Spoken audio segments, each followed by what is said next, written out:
When the law is clear, but the bank says no, families are left to suffer. What happens when one grief-stricken son takes on $1 billion bank? While my mother was dying, the bank stamped no. Hi, my mom's name was Lois Berman.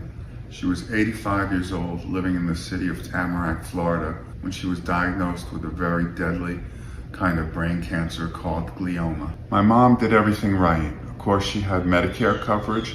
She had an additional supplemental medical coverage and even an extra long-term home care insurance coverage. But her medical bills for at-home, in-home hospice were over $5,000 a week. So it was a tremendous bill. Obviously, this whole situation was completely devastating. How sick my mom was and how much money it was going to take just to get her the proper care during this awful time. Fortunately, my mother's career, she was a court reporter and she did pretty well and had accumulated some various retirement funds. I was designated the power of attorney. One of the places that she had some of her funds was in Merrill Lynch, which is owned by Bank of America. And when I tell you what happened now, it's almost beyond belief.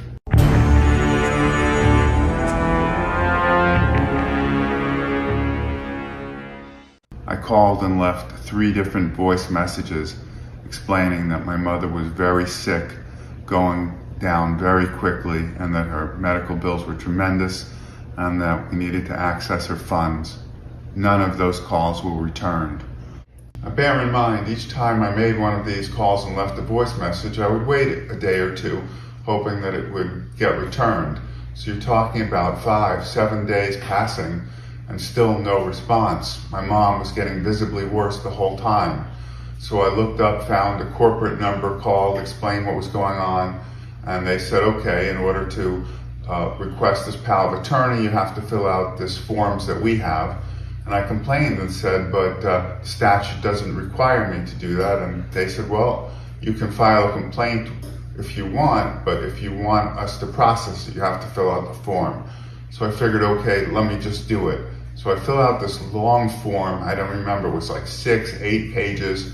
I had to get it notarized, and then the only way to submit it was to fax it to them, which I did at a UPS store. So I do all that, I wait a couple of days, again, no response. So I call up, hey, I sent in this form, how come I haven't heard back? And I'm told, we have no record of it. And I go, you've got to be kidding. I've got here a confirmed fax from an independent third party, this UPS store, that it was received. Again, I'm told, well, we don't know what to tell you, but if you want to get it done, you're going to have to redo it. So I go, okay, fine, I'll do it again. So I fill out this whole big form again, go back, get it printed out, get it notarized, refax it again. Then I call up and they say, okay, yes, we do have it. Let me go through this with you. And this woman's going through it line by line. And I don't remember what the exact detail was, but she said, oh, this line here, this has to be like your full name or some very small matter. And she goes, the whole thing has to be redone again. I go, you've got to be kidding. That's it, I've had enough. I keep explaining to you how sick my mother is. I need to get this power of attorney done. And she's like, well, I just have to do it again. I said, no, that's it. I'm done with this. You need to go ahead and process this. And she said, all right, well, I'll put in a complaint for you. So I said, okay, that's fine. Disconnected with them. I wrote a follow-up email and explained again the circumstances in very clear terms, what the urgency was, what the law says, and still no response. Well, my mom passed away and was never able to get the power of attorney from Merrill. And so this has to be answered for. When people have this power of attorney, they need to know that these financial institutions are going to honor it and comply with the law. It happened to me with my mom, it could happen to you, it could happen to your mother, it could happen to someone else you love. So this is not just a problem for me, it's with everybody. Now so this is why I filed the suit. Maybe Bank of America thinks that they can just do whatever they want and they don't need to follow the law. But you're going to find out that's wrong, Bank of America, because I filed a lawsuit.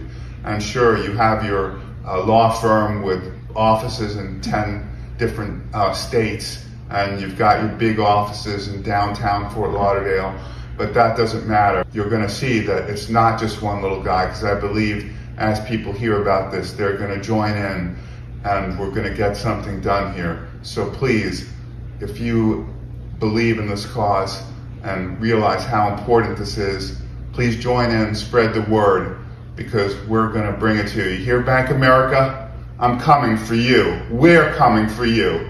My mom's life mattered, and so does everybody's.